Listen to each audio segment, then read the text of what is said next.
Esselamu Aleyküm ve Rahmetullahi ve Berekatuhu. Bugün Kurban Bayramı'nın ikinci günsüdür. Dinimiz bize öğretip ki bayramı sevinçle, ferahla ve şükürle ve güzel emellerle geçirin. Dinimiz bizden bunu istiyor bayram günü.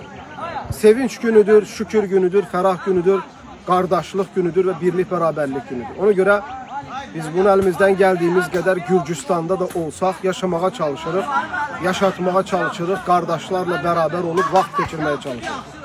Bugün yine Kurban Bayramı'nın ikinci günüdür. Kardeşlerle beraberik, birik. Allah'ın verdiği nimetleri paylaşarak uşaklarımızla, dostlarımızla beraber şekilde vakit geçirmeye çalışırız. Kur'an-ı Kerim'de Allah Teala buyurur: "Ve'tasimu bihablillahi cemi'an ve la teferraku." Müslümanlara hitap olarak Allah'ın ipinden möhkem yapışın, beraber olun ve parçalanmayın. Bayramlarda, cümelerde her imkan dahilinde Müslümanların bir araya gelmeleri, birbirlerini görmeleri, bir arada kalmalarının vesilelerindendir. Resulullah sallallahu aleyhi ve sellem bir hadiste buyurur ki Allah sizden razı kaldığı şeyler var.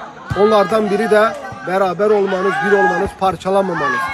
Yüce Allah'tan dileyirəm ki kardeşliğimizi, birliğimizi, beraberliğimizi daima ömrümüzün sonuna kadar korusun ve kardeşlerimizin hamısına aileleriyle beraber, evlatlarıyla beraber bereket versin ve bu nimeti üzerimizde devamlı eləsin.